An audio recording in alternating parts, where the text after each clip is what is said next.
Good evening, church, and welcome to His Life TV. We are a church that loves God, makes disciples, and impacts our world. and just in case it's your first time to join us tonight, we'd love to share with you how we know what love is. 1 John 3:16 says, "True love is when Jesus Christ laid down His life for you and for me." And we are so glad that you tuned in with us tonight. Please stay until the end of the celebration. My name is Shay. And I am Raf, and in just a few moments, we will start our worship celebration. But before that, please send the link to your friends, families, and everyone you know And sama-sama po tayo mag-worship sa Panginoon. Amen. Pwede rin po kayo mag-comment habang nanonood or nakikinig sa live stream. Amen. You can always type Amen if you agree with the preaching. And we'd love to know where you're watching from as well. Pwede nyo pong i-type dyan if you're watching from Angeles San Fernando. or even in abroad, like in diba? America, Canada. Basta i-type nyo lang po dyan kung from where kayo nanonood. And we would also love you to be connected. Please follow us on our social media accounts like in Facebook, Twitter, Instagram to get the latest news and announcements. Amen. And if you're ready to worship the Lord, I want to read to you a verse on Psalms 111, verses 1 to 3. The verse says, "Praise the Lord, and I thank the Lord with all my heart in the assembly of His good people. The Lord does wonderful things more than anyone could ask for. The things He does are great and glorious, and there's no end to His goodness." Let us pray po. Lord, we thank you, God, for this beautiful moment of once again worshiping you and being empowered by your word. Today, Lord, I pray that you bless the hearts of those who will listen, who are joined with us in this live stream tonight. Bless them, Lord, with your love, your guidance, and protection as they listen to your word. We honor you. We give you praise, God. In Jesus' name we pray. And everybody say, Amen and Amen. Amen. Let us ready our hearts and allow the Holy Spirit to minister to us. Is it Sunny Church? Can we wear that smile on our faces? Sing about the love of the Lord.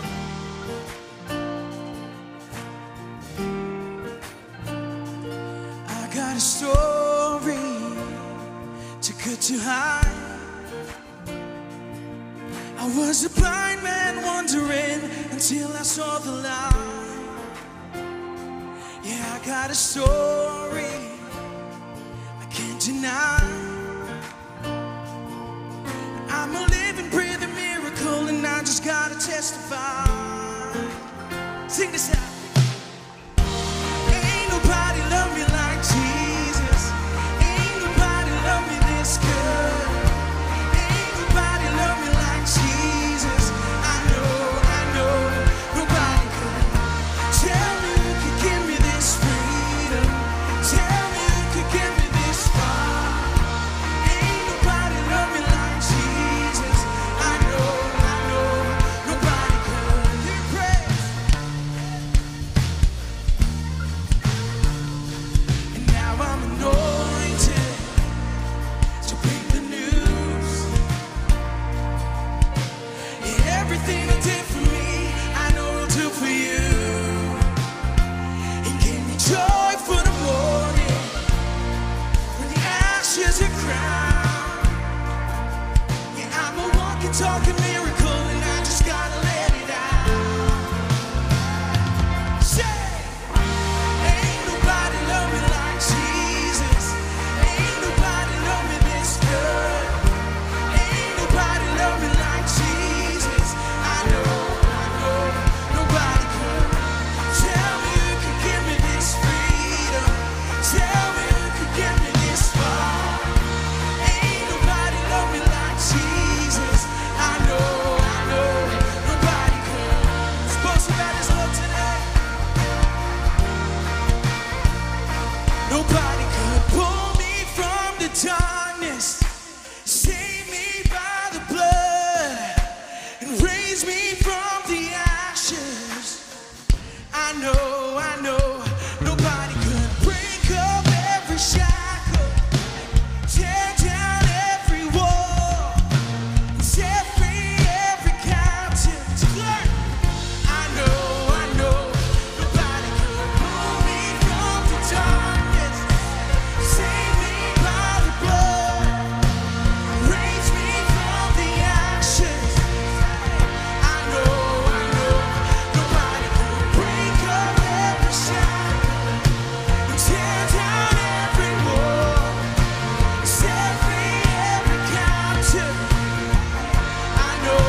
in life.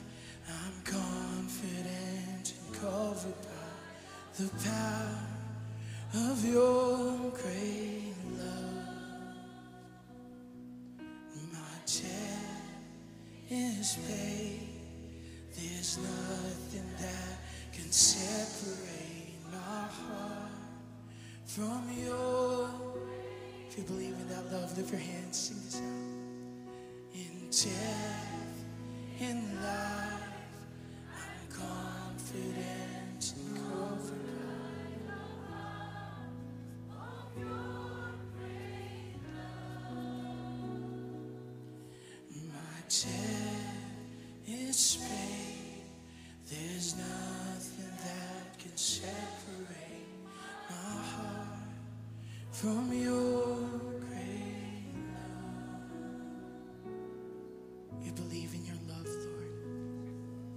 Thank you for your amazing love.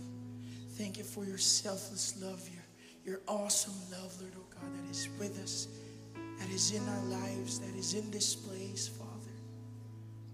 Salamat po, Panginoon, na nabibigyan po kami ng pribilehiyo na malayang sumamba at ibigay ang pinakamainam na papuri sa inyo, Diyos. Sadyang napakabuti po ninyo, Diyos. Salamat po at wala po kayong sawang ibinubuhos ang mayamang biyaya niyo sa mga buhay po namin, O Diyos. Itinataas at tinadakila namin ang pangalan mo, Jesus. Mahal na mahal po namin kayo, O Diyos. Mahal na mahal.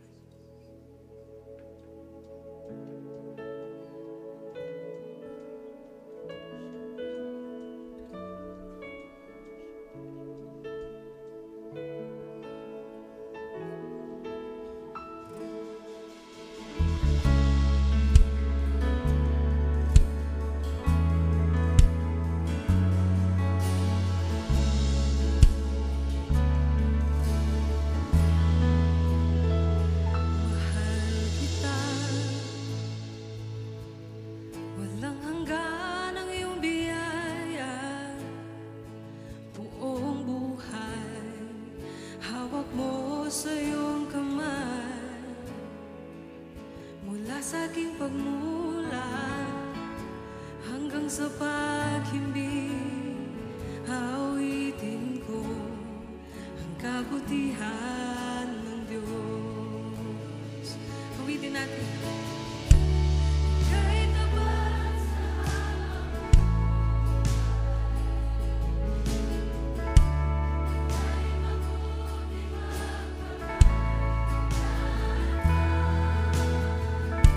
hanggat ako ay nabubuhay, awitin ko ang kabutihan ng Diyos. Ang tinig mo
mabuti magpakailanman, hanggat ako'y nabubuhay, awitin ko ang kabutihan ng Diyos. Ika'y tapat sa habang buhay, ika'y mabuti magpakailanman, hanggat ako'y nabubuhay, awitin ko ang kabutihan ng Diyos. Kailan man di magbabago ang kabutihan mo, kailan man di magbabago ang kabutihan mo. Buong buhay at iaalay ko lahat para sa'yo. Kailan man di magbabago ang kabutihan mo, Jesus. Kailan man di magbabago ang kabutihan mo, kailan man di magbabago ang kabutihan mo. Buong buhay at iaalay ko lahat para sa'yo. Kailan man di magbabago ang kabutihan mo.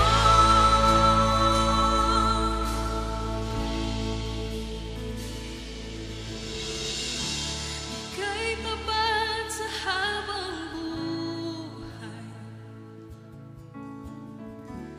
ika'y mabuti magpakailanman, hanggat ako'y nabubuhay, awitin ko ang kabutihan ng Diyos. Awitin ko ang kabutihan ng Diyos. Awitin ko ang kabutihan ng Diyos.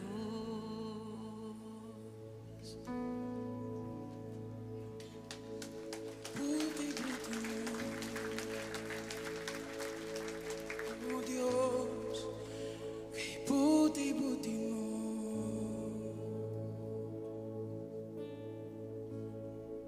Papuri ko'y sa'yo.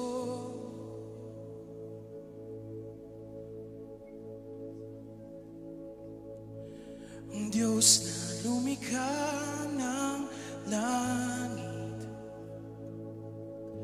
ang Diyos na lumikha ng lupa, ang lahat umaawit sa himig ng langit.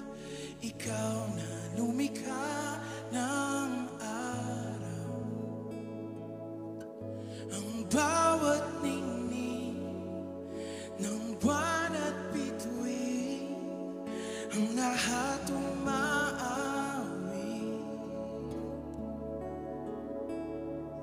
Kumangha-mangha ang iyong nilikha, ang puso ko'y umaapaw.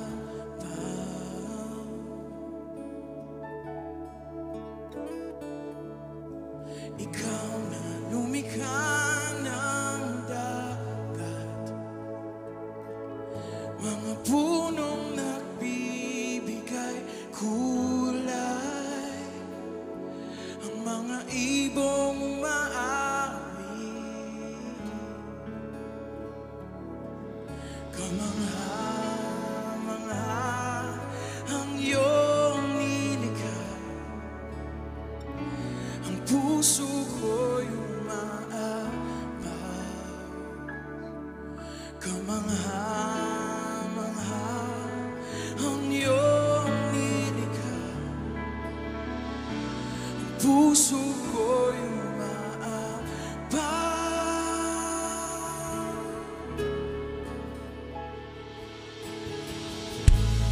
Puri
purihin ka.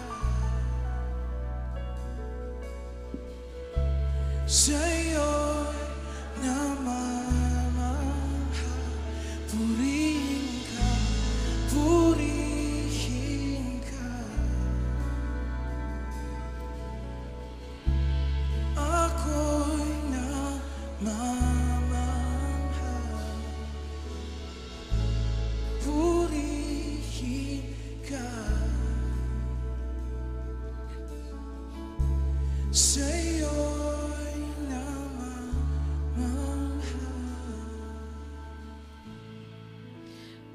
Close your eyes right now, and at this moment, just fix your eyes on Jesus. Focus on the cross, His love for you. God loves you so much.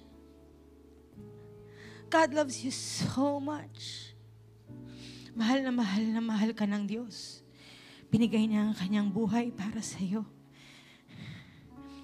Ipinako ang kanyang mga kamay at paa para sa kasalanan mo. Oh God, who are we that you are so mindful of us, Lord? What is man that you love us so much? We are unworthy, God, but you loved us deeply. Kamangha-mangha ang inyong pagmamahal po sa amin.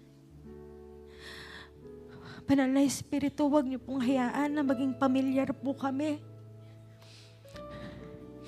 sa inyong pagmamahal. Huwag niyo pong hayaan, Panginoon, na ang mga puso po namin ay maging matigas patungo po sa inyong pag-ibig. Hayaan niyo po na lalo po naming maranasan, maintindihan kung gaano niyo po kami kamahal, gaano po kalalim, kalawak ang inyong pagmamahal po sa amin. Hayaan niyo, O Diyos, na sa bawat hinga namin, sa bawat araw na binibigay niyo po sa amin, lalo po naming maranasan, matuklasan ang iyong lalim, ang iyong napakalalim na pag-ibig. O Diyos, tinataas po namin ang aming mga kamay sa inyo, kasama na po ang aming mga puso. God, we thank you for loving us so much. We are unfaithful, but you are faithful. You are good. You are holy. You are perfect. You are the King of Kings and the Lord of Lords. And yet you loved us. Salamat po, O Diyos. Holy Spirit, work in the hearts of your people. Lord, dito po sa loob ng sanctuary, sa labas, sa multipurpose tent, kahit saan pa po kami, kahit nasa mga bahay pa po kami, Panginoon, those people listening online, I pray, God, your love would move mightily. Lord, fill our hearts. Holy Spirit, fill your people. God, I'm speaking healing right now. I'm speaking comfort right now. I'm speaking, Lord God, joy, peace that comes from you alone. God, O Diyos, kamangha-mangha po kayo. Dinadakila po namin ang inyong pangalan. Jesus, Jesus Christ, thank you for salvation. And thank you for loving us so much. We honor you, we love you. In your name we pray. Amen, amen. Give Him praise.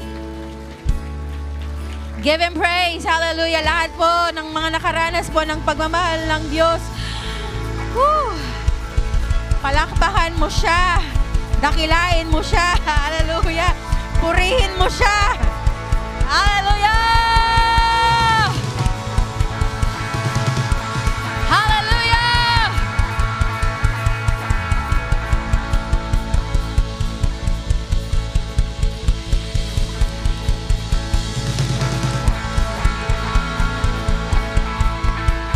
Woo!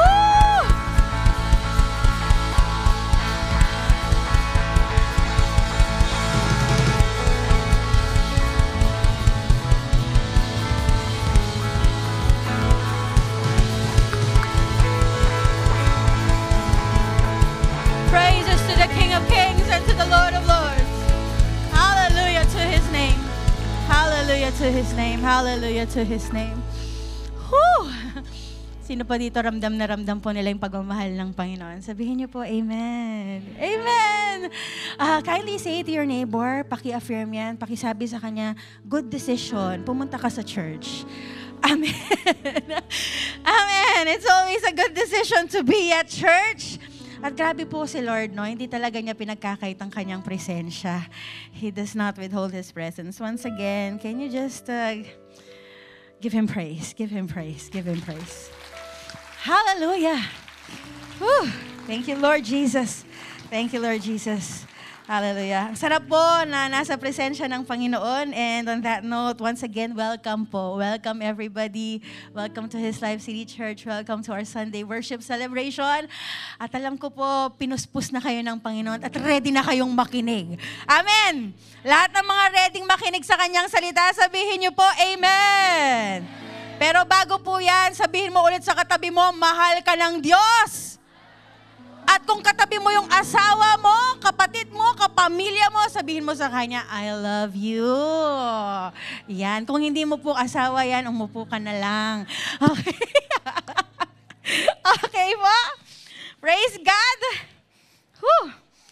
Today, we're going to talk about love. Lahat po ng mga na-in love na dito, sabihin niyo po, Amen. Ay, marami na pong mga na in love. But we're not gonna talk about falling in love sa tao. We're gonna talk about loving God. Lahat po ng excited. Sabihin niyo, ako yun. Okay, in Matthew chapter 22, 36 to 38, sa context pong ito, Jesus was teaching the crowds. And meron pong nagtanong sa kanya, isang Pharisee who happened to be a lawyer. At tinanong po niya si Jesus, verse 36, Teacher, which is the great commandment in the law? That's verse 36. Tinanong niya si Jesus Christ. And then 37, Jesus answered, You shall love the Lord your God with all of your heart, all your soul, and all your mind. This is the great and first commandment. Yun daw yung great at first commandment. Love the Lord your God with all of your heart, all of your soul, and all of your mind. The title of our message for today is Love God Passionately. Kapag sinabi kasi nating passionately, todo yan eh. All heart, all mind, all strength, all soul, todo. Kaya, love God passionately. Pero ang tanong po is that, practically speaking, how do we love Him passionately? I mean, in practical terms, how do we love God with all of our heart, soul, mind, and strength? We will be looking into some Bible characters, and I pray that from their lives, yung mga buhay po nila ay ang maging ehemplo po natin when it comes to loving God. Unang-una po dyan ay si David. From the Old Testament, let's look at David. David is a king appointed by the Lord. At yung isang description po sa kanya is this one. And it was repeated in the Bible. He was the man after God's own heart. Yan po yung isang description sa kanya. So makikita mo na si David, it's all about yung puso niya kay Lord. And sa last week po, napag-usapan po, yung not my will, but your will be done. Diba? That was the message last week. And then we read some Psalms. Psalm 37, 4-5, it says, Delight yourself in the Lord, and He will give you the desires of your heart. Commit your ways to the Lord. Trust in Him, and He will act. The one who penned this psalm is actually David. At makikita natin dito yung puso niya para kay Lord. Sabi, delight yourself in the Lord. Commit to Him, trust in Him, and He will act. David loved God. David delighted in the Lord. And in every stage of his life, we can witness how he loved God. When he was a shepherd, he was singing songs of worship to God. When he faced the giant Goliath, he was fighting in the name of the Lord. When he was overcoming enemies, maraming mga kinoconquer siyang enemies, he was always consulting with God, inquiring of God, nagdidepende kay Lord. Nung time na yung ark ibabalik na po dun sa city at nandun siya, he was leading the procession, he was dancing. King na siya, but he was dancing unashamedly. He was dancing, sabi po ng ibang translation, undignified pa yung dating. But he didn't care. All he cared about was yung ark, binabalik na. He cared about God so much. He loved God so much. At babasahin po, at kung binasa niyo po yung Psalms, you maybe have read a lot of Psalms there that was written by David. And you would see in those Psalms how much he loved God. how much he also loved the law of the Lord, the word of God. Again, the verse last Sunday was Psalm 40 verse 8. I delight to do your will, O my God. Your law is within my heart. Again, this is penned by David. I delight to do your will. Your law is within my heart. Which brings us to our first application. How do we, practically speaking, how do we love the Lord our God with all of our heart, mind, and soul strength? One, to love God is to love His word and keep His word. Amen. To love God is to love His word and to keep His word. Lahat po ng mga may dalang Bibles dyan, sabihin nyo, Amen. Ayun. Okay, lahat po ng mga Bibles sa bahay, sabihin nyo, Amen. Ayun, praise God. So may mga Bibles po tayo. Pag sinabi po natin we love God but we do not open the Bible, who is the God that you are loving? Baka you don't know the God of the Bible and you have already created a God in your mind na yun yung minamahal mo. So when we talk about loving God, we get to know Him more. And so we open the Bible to get to know Him more.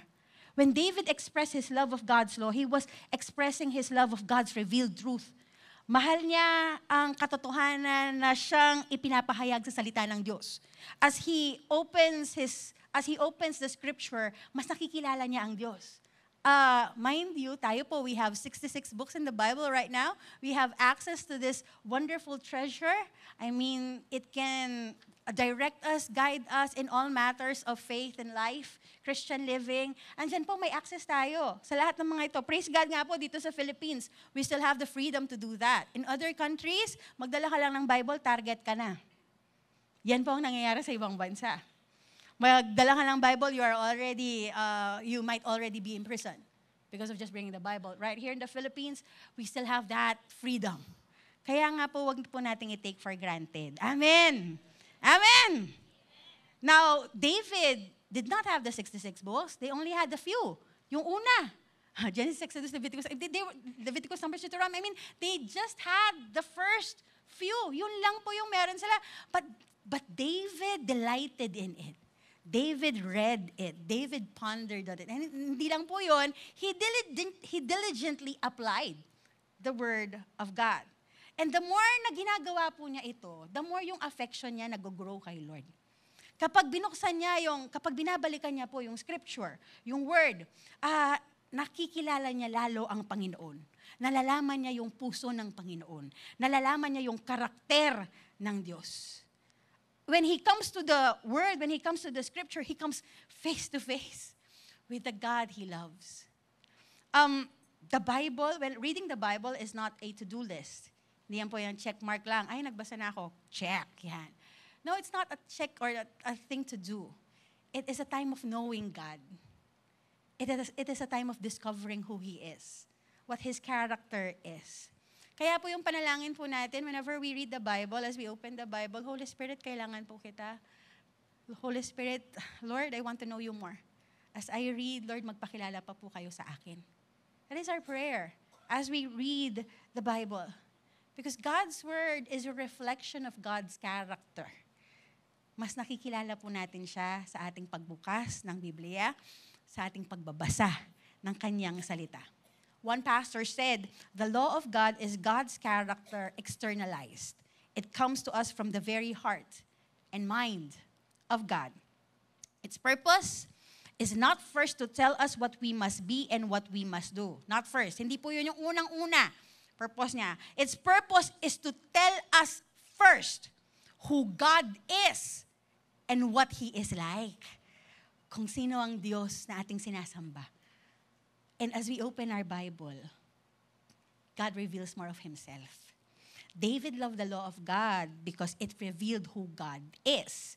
And as David learned more of God, the more he loved God. Sino po dito magbabasa po ng Bible pagka-uwi? Sabihin niyo po, Amen. Sino po magbabasa ng Bible bago matulog? Sabihin niyo po, Amen. David did not just love the law of God by mouth. Hindi lang po niya sinabi, I love the Lord. Hindi lang po niya sinabi na, okay, I love the word of God. Hindi lang po niya sinabi, he kept it in his heart. He obeyed the Lord. Nandun yung obedience. I think this is one of the thing that, hindi pala one of, it's the main thing that King Saul, fell. Si King David, before King David, there was King Saul. King Saul was the first God-appointed king of Israel. He looked the part. I mean, talagang tall, tapos noon, mukhang pang-hari talaga. And at first, he did well. Maganda naman ginagawa niya at first. Kaso, bandang huli, it did not take long for him for his pride to grow. So, imbis na yung dependence niya kay Lord yung nag-grow, yung ulo niya yung nag-grow. Yung pride niya yung nag-grow. At pawala ng pawala yung reliance niya sa ating Panginoon at delight niya sa Panginoon. There was a time wherein Saul and his army were under attack and they were actually in fear. And instead of waiting, ang ginawa po ni Saul is that he offered burnt offerings. Now, ano yung mali dito? Ang mali po dito is this. Samuel directly commanded, expressed yung instruction na mag-antay ka. Do not offer burnt offerings hanggat wala ako. Pero si Saul po, ang nangyari sa kanya, andun na siya, nadidistress na siya, hindi niya alam kung gagawin, at nag-aantay lang siya. So feeling niya, iniisip niya, ay yung mga army ko, baka kung anong isipin nila sa akin. Wala akong ginagawa. Mabuti pang ako nang mag-offer ng burnt offering. Baka sakali. So he chose impatience and distrust. Hindi siya nagtiwala, hindi siya nag-antay. He disobeyed this express command to wait for Samuel. At ang matindi pa, when he was called out for his disobedience, kasi kinall out siya eh. Sabi nga, ba't di ka nag-antay? Sabi ganon. Instead of taking responsibility for what he has done, he made excuses. He made justifications. At ito po yung umpisa of his downfall. His disobedience, his pride, his arrogance, yan na po yung sabihin nating nagde-develop na sa kanyang buhay. At nawawala ng paunti-unti ang delight niya sa Panginoon. Ang nangyayari sa kanya for the sake of making himself look good in front of people, he would offer burnt offerings, he would do this, sacrifice and all that, para kunyari ma-appease ang Panginoon. Pero the Lord was not asking for that. God knows his heart. Kaya nga po si Samuel, ni-rebuke niya si Saul. At yun po yung isa sa mga kung saan nanggaling the Lord sought a man after his own heart. Basahin po natin, 1 Samuel 13:14. Kausap po ni Prophet Samuel, si Saul. Tapos sabi po ni Samuel kay Saul, your kingdom shall not continue. Sabi po ni Samuel, the Lord has sought a man after his own heart. And Samuel was referring to David here. The Lord has sought out a man after his own heart, and the Lord has commanded him to be the prince over his people. At sabi niya kay Saul, because you have not kept what the Lord commanded you. There was disobedience. And sadly, in just a few chapters, this is chapter 13. By chapter 15, umulit pa. Meron pong direct express command, ganito, gawin mo, sabi ng Panginoon kay Saul, eto gawin mo, pero iba yung ginawa niya. Again, there was this instance of Saul's disobedience. And again, he did not take responsibility for it, instead made excuses. And by verse 22, si Samuel dumating, nag-rebuke na siya. Galit. Sinabihan niya si Saul, sabi niya ganyan, what is more pleasing to the Lord, your burnt offerings and sacrifices, or your obedience to His voice? Listen! Galit na eh. Hindi pa ako galit. Inaano ko lang si Samuel. Galit po siya dito. Listen! Obedience is better than sacrifice. And submission is better than offering the fat of rams. So many things that God wants to do in our life. He wants to bless us. But one thing that hinders that is our disobedience. Kaya nga po yung panalangin po, di ba, hindi lang po last week. Tinuro po last week, apply po natin for the rest of our lives, ha? Not my will, but your will be done. His will be done in our lives. Gawa po tayong exercise. Pikit nyo yung mga mata, lagay nyo yung kamay nyo sa inyong puso, at ulitin nyo po ang sasabihin ko. Lord, ulitin nyo yung sasabihin ko, obedience. So, Lord, make me willing to obey. Amen. Sino po aminado, matigas po yung ulo nila? Sabihin nyo, amen. Aminado. Matigas ang ulo. Pero yun nga Lord, make me willing to obey. Lord, not my will, but your will be done. Amen. We say we love God. To love God is to love His word and to keep His word. And Jesus says the same thing to us. Sinabi niya po yan sa atin. Sabi po ni Jesus sa atin, if you love me, keep my commands. In another translation, obey my commands. Now, ito po question. Does this mean na kapag mahal po natin si Lord, hindi na po tayo magkakasala, hindi na po tayo magkakamali, hindi na po tayo mag-fail? Lahat po ng mahal si Lord, magtaas ang kamay. Lahat ng mahal si Lord, magtaas ang kamay, magtaas ang kamay. Okay, baba, yan, baba. Okay, lahat po ng kahit mahal nila si Lord, aminin po nila, nag-fail pa rin sila, magtaas ng kamay. Sige, baba po natin. Okay, we have to understand that God has removed the power of sin of our lives. Because of the cross, ipinako na po yan, yung mga kasalanan po natin, yung kapangyarihan ng kasalanan sa atin, inalis na po. However, while we are still here in this broken and fallen world, there is still the presence of sin. And there will be times wherein we will prone or stray away. Kaya nga po importante to guard our hearts. Sabi po sa Proverbs, guard your heart above all else because out of it comes the wellsprings of life. Guardahin natin ang mga puso po natin. Isipin or tingnan po natin kung saan pa po yung puso natin. Sino yung nasa puso natin. If ang puso natin, it wanders away from God, all the more that lalong lumalakas yung hatak ng kasalanan sa buhay po natin. We become numb of what God wants. And we become blind of even what He is doing. So, ano po yun? It's a warning for all of us. It's a reminder for all of us. Pero kung titingnan po natin ito po, encouragement. Titingnan po natin yung buhay po ni Saul at ni David. Both of them sinned. Saul, he sinned. David sinned. But bakit si David tinawag pa rin man after God's own heart? I mean, si Saul nagsin, si David nagsin. Pero bakit si David tinawag pa rin man after God's own heart? Si Saul po, when he was called out for his disobedience, he made excuses rather than taking responsibility for his actions. Dung time na na-expose yung kasalanan niya, ang ginawa po niya is that yung puso niya, makita mo yung concern niya, hindi si Lord yung concern niya kung anong sasabihin ng ibang tao. Yung concern niya is yung reputasyon niya. Yung concern niya, yung posisyon niya. So his concern was not of God. His concern was still about himself. It was still selfish and self-centered. On the other hand, when David was called out for his sin by Prophet Nathan, makita mo yung una-una sabi niyang ganyan in 2 Samuel 12:13, I have sinned against the Lord. Alam niya kung sino yung inoffend niya. Alam niya kung kanino siya nagkasala. Alam niya kung gaano kagrabe yung ginawa niya. Because of being called out of that sin. Instead of making excuses or justification, he took responsibility for it. Oo, nagkasala ako. Oo, mali yung ginawa ko. He took responsibility of it. He accepted the consequences. And he was repentant and remorseful. Ayaw na niyang ulitin yun. Makikita niyo po ang puso niya sa Psalm 51. It's a very beautiful psalm wherein David brokenheartedly confessed his sin and asked for God's forgiveness and restoration. And a part of the psalm says, 16 and 17, kausap niya si Lord, sabi niya, Lord, you do not desire a sacrifice or I would offer one. You do not want a burnt offering.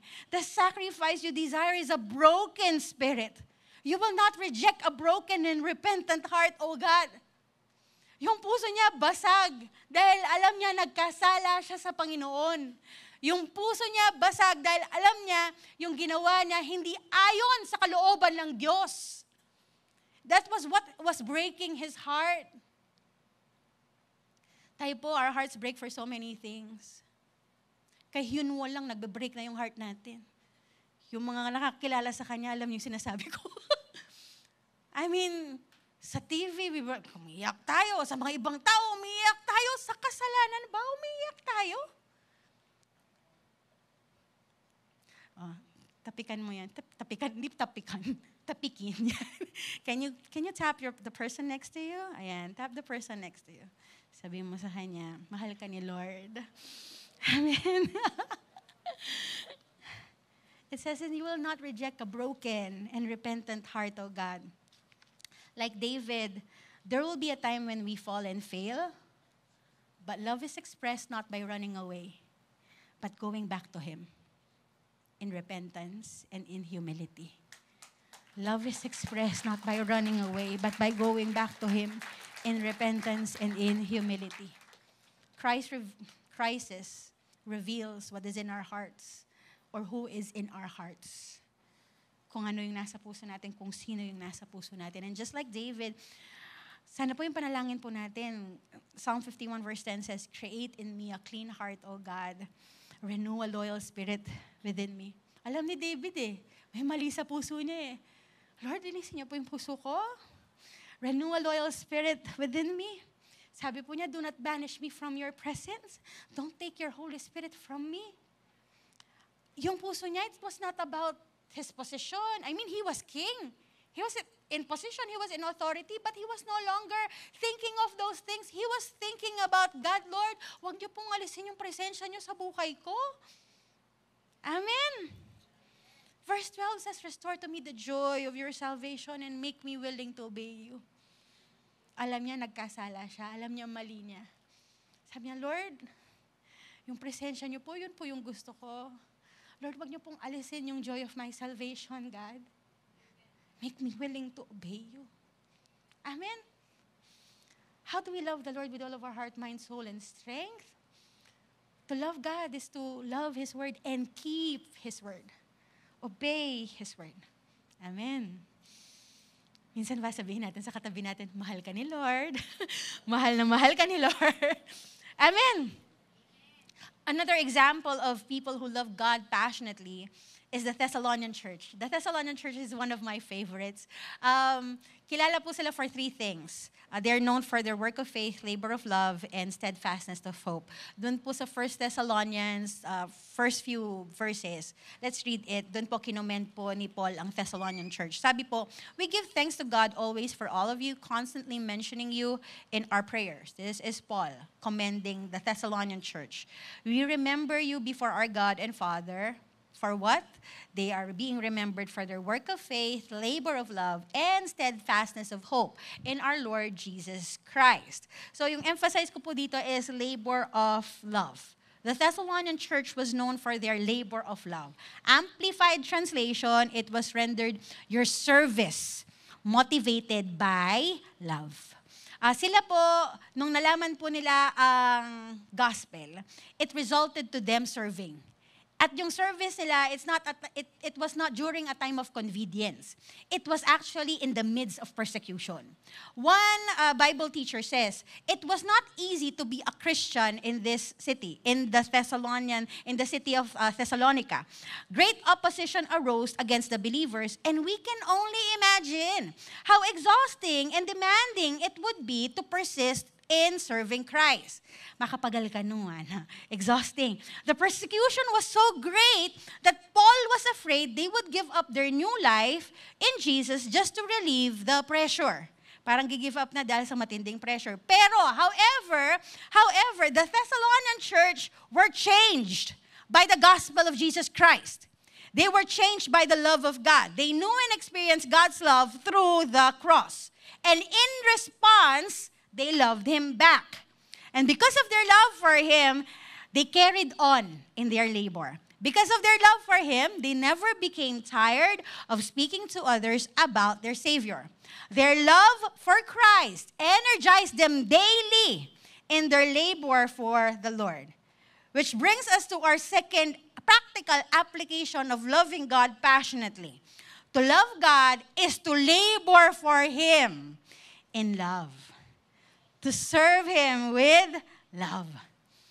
Isa pa pong Bible teacher na nag-comment po about the Thessalonian church is said, sinabi po niya, love impelled their labor. Biblical love is more than sentiment. Love is not sweetness. We confuse cultural love with true biblical love. Agape love is willing to sacrifice for others.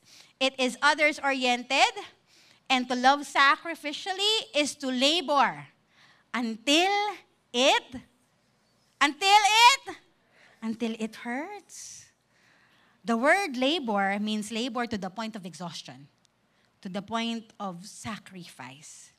It is the kind of love that is willing to toil, willing to pay the price. Hindi po coincidence na si Paul, ang sinulat po niya, ang ginamit po niyang salita ay labor, hindi po work. Ginamit po niyang salita is labor of love. Pag sinabi pong labor of love, may kasamang pagtsatsaga, may kasamang pagsisikap. At kapag sinabi pong labor, it usually may kasama ding hard physical work na yung nagre-resulta, may fatigue at aching muscles. Yung mga physical labor, yan. Kasama po may fatigue. Kasama yung aching muscles. At hindi rin po siguro coincidence na yung ginagamit po para sa mga babae na nanganganak sa delivery room ay labor. 'Di ba? Asan siya? Nanganganak na siya? Oo, nandun siya sa delivery room, nagle-labor siya. Hindi po sinabing andun siya sa delivery room, nagwo-work siya. Hindi po. Kaya po it's aptly described, labor of love. I mean, to the point of exhaustion, to the point of sacrifice. And you are doing it because it is motivated by love. In the same way, ang paglilingkod po sa Diyos is a labor of love. Lahat ng mga naglilingkod sa Diyos, sabihin niyo po, Amen! Hinding-hindi ito matutumbasan ng kahit anumang bagay sa mundong ito. Promotion, fame, or pera, it would never be able. Hindi niya kayang tumbasan. We serve God not to earn points, but simply because we love Him. Amen! Amen! Lahat ng mga naglilingkod kay Lord, palakpakan niyo siya. Hallelujah! Amen! We serve God also not to be loved, but because we know we are already loved. We are loved. And out of that, dun po tayo naglilingkod. Service out of love is the costliest of all. Why? Because it does not quit. It does not give up. It goes on and on and on. Whew. It goes beyond self. It goes beyond the expected. The word labor carries with it the idea of suffering for the name and for the sake of Christ, even to the point of exhaustion. Si Peter, he loved Jesus, but there was a time he denied Jesus. He denied Jesus 3 times. Nung point na kinuha na po si Jesus, Jesus was arrested and then he was about to be crucified. Peter denied Jesus 3 times. And then talaga namang guilty si Peter, nagsisi siya doon. Hindi niya alam kung anong gagawin niya kasi nga alam niya sa utak niya na matay na si Jesus. But then come the 3rd day, Jesus Christ resurrected from the grave. He resurrected and then he has shown himself in front of Peter. At meron pa silang isang scene na kung saan nandun sila sa harap ng charcoal, may niluluto ko dyan. Tapos ang tinanong niya si Peter, Peter, do you love me? Ang sagot ni Peter, yes Lord, I love you. Ang sabi po ni Jesus, then feed my sheep. Tapos second time, Peter, do you love me? Sabi po ni Peter, Lord, I love you. Sagot ulit ni Jesus, then tend my sheep. And again, for the 3rd time, Jesus asked Peter, do you love me? Si Peter parang, Lord, alam niyo naman po eh. Lord, I love you. Tapos sabi ni Jesus, then feed my sheep. Jesus was telling Peter, bago siya, he would ascend to heavens. He was already assigning a task to Peter. He was assigning a task of pastoring, of taking care of the sheep, shepherding the flock. Imagine niyo, siya yung tao na mainitin ng ulo. Yung tipong talagang palaban, impulsive, yung gusto nga niyang paano yung isang ear ng isang kasama yung kumuha kay Jesus eh. Pero, when you see his letters, it's full of loving one another. Tapos meron pa siyang sinulat doon, take good care, shepherd the flock of the Lord, do not lord over it. Sabing ganun. Kumbaga makita mo yung change of heart niya. And he even died serving God. I mean, yung tao na miniministera niya yung mga tao, he was going all out preaching the gospel. And hindi po, syempre, maiwasan, may persecution. And he died a martyr's death. He loved God so much. He labored in love. Tingnan mo yung katabi mo. Sabi mo sa kanya, hindi ka naman mamamatay eh. I mean, usapang ano pa lang to? Usapang convenience lang yung sa atin. Amen. Wala naman po namamatay dito dahil we are being persecuted. Hindi naman po tayo pinapako upside down like Peter. Hindi po. In other countries maybe, but here, not yet. Pero yun nga eh, it's labor out of love. Encouragement po, para po sa mga life group leaders dyan. Lahat ng mga life group leaders, sabihin nyo, amen? Ayan. Yung masaya naman kayo. Okay, ulitin natin. Lahat ng mga life group leaders dyan, sabihin nyo, amen? Ayun. Okay, sa mga life group leaders po, tiyaga lang. Tiyaga pa. At tiyaga pa more. Let your service be motivated by your love for God. People will reject you. Minsan Indianan ka pa. Minsan hanggang sinzong lang. Minsan hindi na talaga nagre-reply sa'yo. Pero tandaan mo, you're doing it out of love for God. Sa mga naglilingkod po sa Diyos, sa Panginoon, huwag po tayong titigil. Tingnan mo ulit yung katabi mo, sabi mo sa kanya, huwag kang titigil. Amen. To all corporate ministers, to all campus ministers, to all who have businesses. Tandaan po natin, hindi po tayo nilagay dyan para lang po nandyan lang. Hindi po tayo nilagay dyan para lang kumita ng pera. Hindi po tayo dyan para nun just to do the mundane things. We are put there for a reason and for a purpose. Baka po may biglang lumapit sa akin, baka tanungin ko, bakit ka nagtatrabaho? Bakit ka naggagan? Bakit ka nandyan sa kumpanya yan? Ayatche, honestly, pera. Truth, God can bless you wherever you are. God can and will bless you. Wherever, kahit saan ka pa ilagay ng Panginoon, God can and will bless you. Pero yung purpose mo, hindi lang para ikaw pagpalain. Yung purpose mo ay para ikaw maging pagpapala din sa ibang tao. Amen. Maging pagpapala sa ibang tao. Your purpose there might be to serve God through whatever work that He has given you. Kaya nga, we are working unto God and not unto men. Amen. We are doing it for the Lord, regardless kung sino pa ang boss natin. Amen! Baka naman po yung iba, of course, I think everybody here, we are called to serve, to minister to our marriages and hindi pala marriages, isa lang, to our marriage and family. Okay? We are called to minister, first and foremost, to our marriage and to our family, sa ating mga asawa. Our motivation is the love of the Lord. Minsan yan. O kaya sa life group po natin, yan, yung mga kinuturing po nating kapatid, pag may mga gasgasan na, tapos minsan pa, yung gusto mo na siyang, Again, the motivation is that we love God. He loves us so much. We love Him back by serving these people. 1 Corinthians 16:14 says, let all that you do be done in love. Encouragements, Hebrews 6:10, for God is not unjust so as to overlook your work and the love that you have shown for His name in serving the saints as you still do. In another translation, God is not unjust to forget yung lahat ng mga pagpapagod mo. In 1 Corinthians 15:58, it says, therefore, my beloved brothers, be steadfast, immovable, always abounding in the work of the Lord, knowing that in the Lord your labor is not in vain. Walang nasasayang sa Diyos. Amen! Walang nasasayang sa Diyos. Galatians 6:9, let us not grow weary of doing good, for in due season we will reap if we do not give up.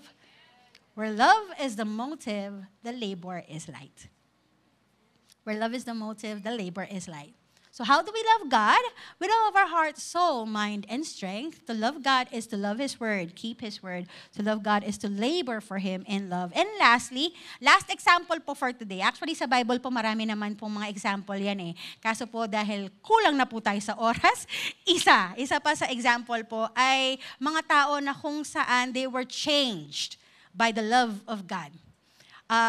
Before sila po yung mga mainitin ng ulo, before sila yung mga gustong mag-revenge, before sila po yung mga taong ayaw po nila yung mga taong nagpa-persecute sa kanila, but then they experienced the power of God, the love of God, and they became people of the gospel. They became people of grace. They became people of good works. And they became people who love people who persecuted them. Sino po ang mga ito? These are the disciples, including Paul. These are the disciples. So, which brings us to our last application. How do we love God passionately? To love God is to love one another. Practical. To love God is to love one another. Sulat po ni Peter, above all, keep loving one another earnestly, since love covers a multitude of sin. Hindi po cover na pinagtatakpan ng kasalanan. Hindi po Love forgives. Ibig sabihin po ito, forgives. Forgives a multitude of sins. And it says here, show hospitality to one another without grumbling. Yung mga tipong, kakanta tayo. Dito, di ba? I love you, Lord. Thank you, Lord. Magpuri-puri tayong ganyan, di ba? Alam natin, mahal tayo ni Lord. Tapos sabihin na, Lord, I love you. Tapos ang kalabas po natin, traffic. Tapos kung ano na yung mga sinasabi natin sa utak natin. Tapos bumubis-busig na tayong ganyan, galit na tayo. May grumbling. Hindi lang po sa pila dyan. Pila sa supermarket, pila kung saan. Tapos kapag may nag-overtake sa'yo, yung mata mo parang, nakakapatay yung mga mata mo. Again, show hospitality to one another without grumbling. To love God is to love one another. Paul, ito po again, practical. Paul wrote, Romans 12, 9-10, 13-21, sabi po niya, let love be genuine. Abhor what is evil. Hold fast to what is good. Love one another with brotherly affection. Outdo one another in showing honor. Outdo one another. Paano yun? Yung mga tipong, lalabas kayo, tipong, ay, ako nang magbayad. Ay, hindi ako na. Ay, hindi ako na. Ay, hindi ako na. Tapos yung hindi, sige, kayo na. parang, hindi po, joke lang yun, ha? I mean, when we talk about outdoing one another, is that you always be creative in doing things for each other. Yung tipong nasa bahay ka, tapos nun sa bahay, yung mga tipong, ako na nga yung naghugas ng plato, ako na yung naglinis nito, ako na yung ganito, ako na, ano ako, yaya nyo? May grumbling na, tapos na, may lista pa. When we talk about outdoing one another in showing honor, we talk about, sige, ako nang gagawa dyan. Sige, ako nang gagawa dyan. Sige, ako nang gagawa dyan. Amen. Parang malinis. Sana malinis lahat niya ng bahay natin mamaya. Amen. And it says 13, contribute to the needs of the saints and seek to show hospitality. And then ito pa, 14, bless those who persecute you. Woo! Bless those. Bless them and do not curse them. Yung mga taong may sinasabi against sa'yo, bless them and do not curse them. Amen. Tapos sabi pa, rejoice with those who rejoice, weep with those who weep, live in harmony with one another, do not be haughty, meaning mapagmataas. And it says, but associate with the lowly, never be wise in your own sight, repay no one evil for evil, but give thought to do what is honorable in the sight of all. And if possible, so far as it depends on you, live peaceably with all. Yung tipong, if possible, so far as it depends. Lord, if possible, Lord, imposible eh. If possible yan mo eh. Pero Lord, imposible. Ay, wag you. Naisip ko lang siya, nairita na ako. I love you, Lord. I love you, Lord. Tapos naisip mo siya, nakakairita siya. Again, we can only love because God loved us first. And when we say we love God, practical application is learning to love one another. Learning to love the person next to us, kakapamilya natin, kasama natin sa life group, kasama natin sa trabaho. And the more that we love God, the more that He teaches us how to love others. Kumbaga, nag-grow rin tayo sa pagmamahal sa ibang tao. Verse 18 says, Beloved, never avenge yourselves, but leave it to the wrath of God. For it is written, Vengeance is mine, I will repay, says the Lord. 20. To the contrary, if your enemy is hungry, feed him. If he is thirsty, give him something to drink. For by so doing, you will heap burning coals on his head. Mamaya po, kung may taong naka-offend sa inyo, ilibre nyo. Amen. Kung may mga tao na may sakit ka ng loob, ilibre mo. Tapos, kung ikaw naman ay yung taong maraming nang lilibre sa'yo, ay mag-isip-isip ka. Ba't ang dami mong na-offend? O ba, iklaro mo. So, yung mga nalilibre, sabihin nyo nililibre ko kayo hindi dahil galit ako Gusto ko lang kayong ilibre. Yan. Iklaro nyo. Baka kasi pag nilibre ka, biglang, may galit ba siya? Amen. It says 21, Do not overcome by evil. Do not be overcome by evil, but overcome evil with good. Si John po, John the Beloved, sinulat din po niya, ito matapang pong sumulat diretso. Sabi po, Dear children, let's not merely say that we love each other. Let us show the truth by our actions. And further sa chapter 4, sinulat po niya, If someone says, I love God, but hates a fellow believer, that person is a liar. Wow. Diretso. I love God, pero nung kapag galit na galit dun sa kabila, ay balo mo'y tay. That person is a liar. Sabi, for if we don't love people we can see, how can we love God whom we cannot see? 21, and He has given us this command. Those who love God must also love their fellow believers. Some understood this principle na how you treat the people that God loves is actually how you treat God. Mabigat po yun. Again, to love God is to love one another. Baka after po ng preaching na ito, may magsabi sa akin, Ache, ang hirap palang mahalin ni Lord, no? I mean, keeping the word, tapos love your neighbor. Love your neighbor. Alam niyo po, totoo lang, mahirap talaga kung nakabase lang po tayo sa sarili po natin. Kasi po, self-centered talaga tayo. Selfish talaga tayo. Pero God in His grace and in His mercy, kahit ganun tayo, pinapakilala pa rin niya ang kanyang sarili sa atin. He introduces Himself to us and somehow He draws us to Himself. Kaya po, yes, our sinful nature is selfish and self-centered. But remember, God in His love has put to death this selfish nature through the cross of Christ. Ipinako ang ating sinful, selfish, self-centered nature on the cross of Christ. And by His power and resurrection, He has given us a new heart and a new spirit. So yung mga pusong matigas, yung pusong walang pakialam, yung puso na malayo sa Panginoon, nung pinakilala niya ang kanyang sarili, sinasabi niya, mahal na mahal kita. And I am giving you a new heart and a new spirit. 2 Timothy chapter 1 verse 7 says, For God has not given us the spirit of fear and timidity, but of power and of love and of self-discipline. Galatians chapter 5:22 says, The Holy Spirit produces this kind of fruit in our lives. Ano yung unang-una? Love. Yan po yung bunga ng isang taong naranasan ang pagmamahal ng Diyos. Love. And John the Beloved wrote, we love because He first loved us.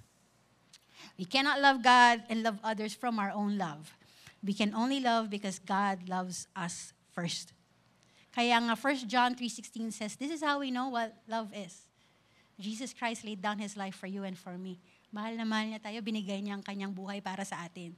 Pero hindi po natapos doon. So, dahil naranasan mo ang pagmamahal ng Panginoon, so we ought to lay down our lives for our brothers and sisters. Balikan po natin yung text natin. Matthew 22:34-40, it says, Teacher, which is the great commandment in the law? And Jesus said, you shall love the Lord your God with all your heart, your soul, your mind. This is the great and first commandment. And the second is like this, you shall love your neighbor as yourself. On these two commandments depend all the law and the prophets. Reiterate ko lang po, it is difficult to love God and love others without knowing and experiencing the love of God. Kaya po ang panalangin po sa atin, ay yung panalangin po ni Paul. May panalangin po si Paul sa Ephesians. Ang sabi po niya, may you have the power to understand, as all God's people should, how wide, how long, how high, and how deep His love is. Sana maintindihan mo kung gaano kakamahal ng Panginoon.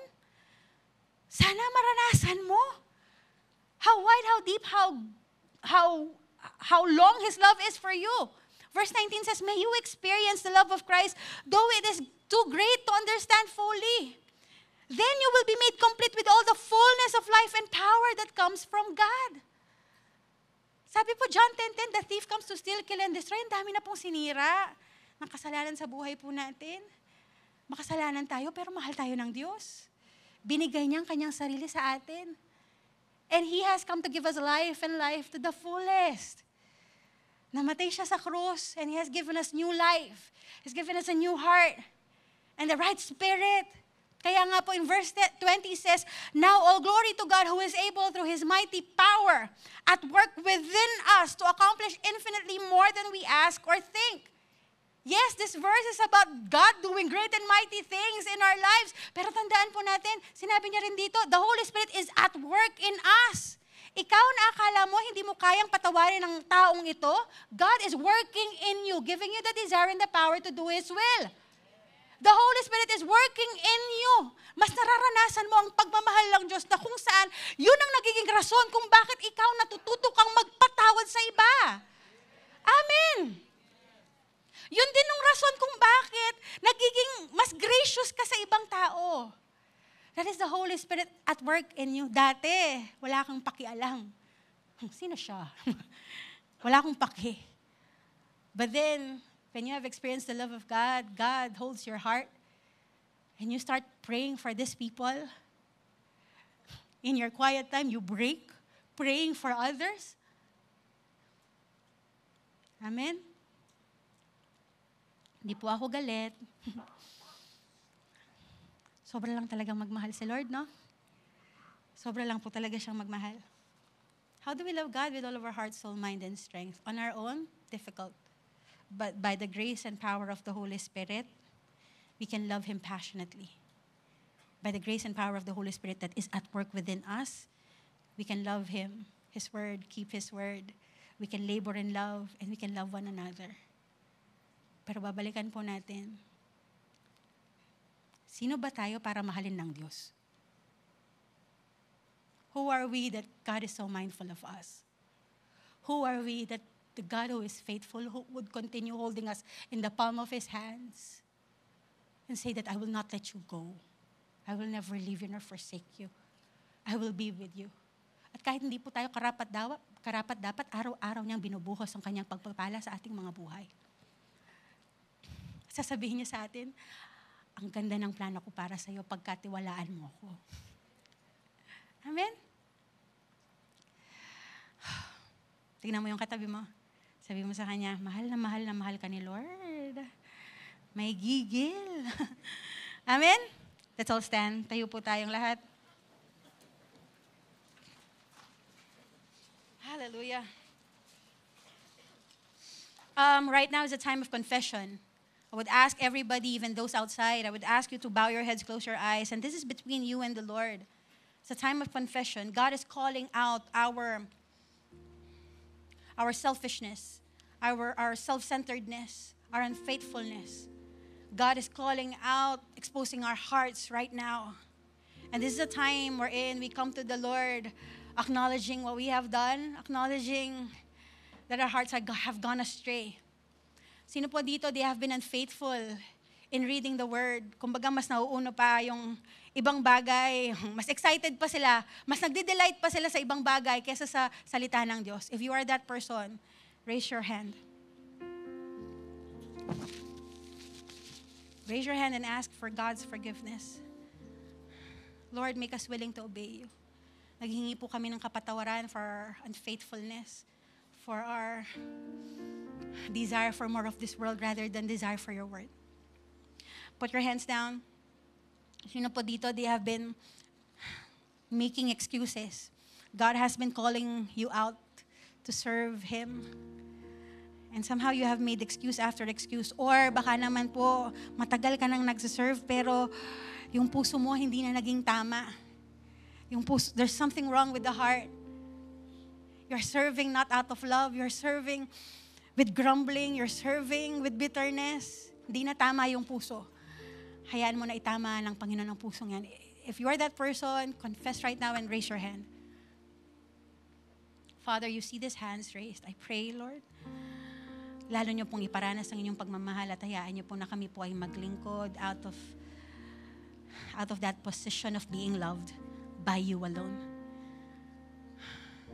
Affirm, secure them, Lord, with your love. I speak fresh strength, God, para po sa mga naglilingkod right now. Hayaan niyo po na mag-apoy ulit ang aming pagmamahal sa inyo. Sabi ng Panginoon, I know your good deeds. I know your persistence, your patience. But look how far you have fallen from your first love.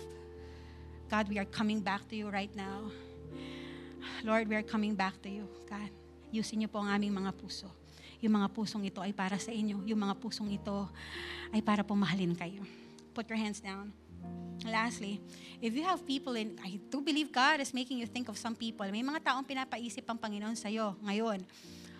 You have offense against this person or you have offended this person. Galit ka sa taong ito. You are withholding forgiveness. You are bitter against this person. O kaya, may mga traits ang isang taong kinairitan mo, ginagawa mo na lang is iwasan siya.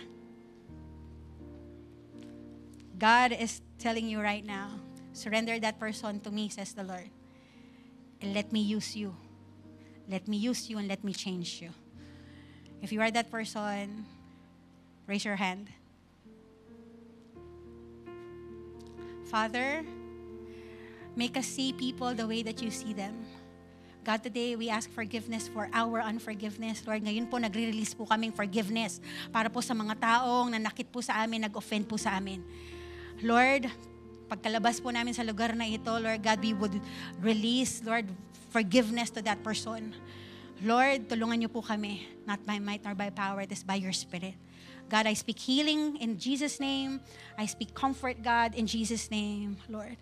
At hayaan niyo po na gamitin niyo po kami para po ibang tao ay makakilala at maranasan ang inyong pagmamahal. Put your hands down.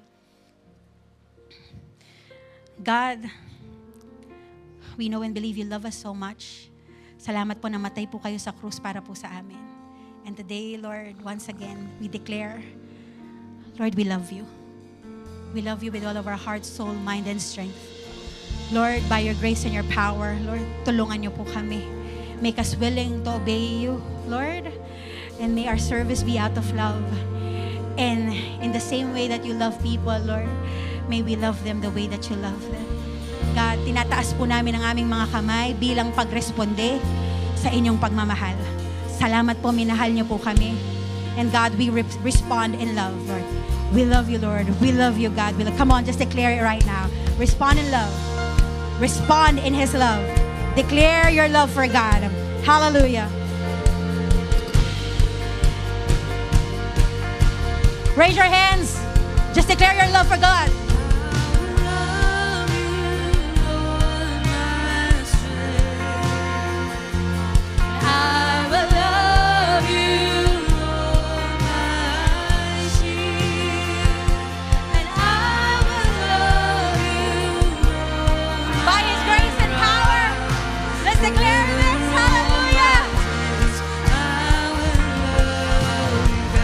Let God take hold of your heart.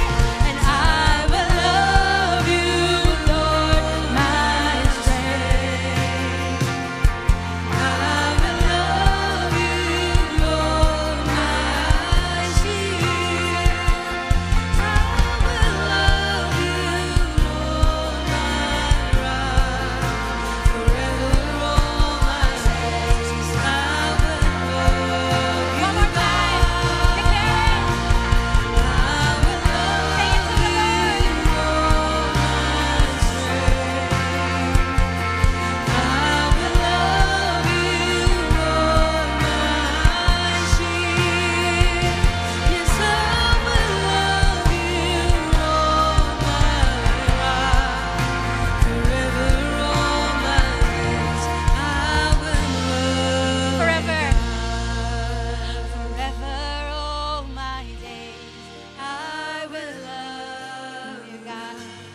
po alam kung paano ko pa sasabihin, pero kahit ulit-ulitin po natin to, iba pa rin yung tama eh, di ba? Mahal na mahal na mahal na mahal na mahal po tayo ng Panginoon. God loves us so, so, so much. He loves you so much. He loves us so much. He's the one who knows us best and yet loves us most. He knows our weaknesses. He knows everything about us. And yet, He chose to give His life for you and for me. He chose to give His life and be nailed on that cross to pay for our sins. Kasalanan natin yun eh. Pero siya yung nagbayad. Right now, if you are a first-timer, or maybe you have come here for quite some time but have never really given your life to the Lord, God doesn't want religion. God doesn't want a Sunday thing. God wants you. God wants your heart. If you are making that decision to give your life to God, raise your right hand to the Lord right now. Raise your right hand to the Lord right now if you are making that decision to give your life to Jesus, to give your heart to Jesus. And pray this prayer with me. Jesus, lumalapit po ako sa inyo. Nagpapakumbaba, naghihingi ng kapatawaran sa lahat ng aking mga kasalanan. Makasalanan po ako. Pero salamat po na minahal niyo pa rin ako. Salamat po na namatay kayo sa krus para sa kapatawaran ng aking mga kasalanan. Salamat po na nabuhay kayong muli at binigyan ako ng bagong puso at bagong buhay. Hayaan niyo po na ang buhay na ito ay maging para sa iyo. Jesus, from this day onwards, you are my Lord, you are my Savior, and I will love you with all of my heart, soul, mind, and strength. I will follow you. Amen, amen. Palakpakan po natin ang Diyos. Amen. Amen. Hallelujah. Praise God for that powerful word. Palakpakan naman po natin si Lord. Tuloy-tuloy lang po tayo sa pag-comment ng ating mga personal highlights, pati po yung mga favorite lines natin habang po tayo nanonood ng preaching, because we would love to be encouraged by your highlights, as well as itong mga kasama po nating nanonood para po ma-encourage din po sila. And lastly, if you'd like to give your tithes and love offering, here are few ways to send your tithes and love offering.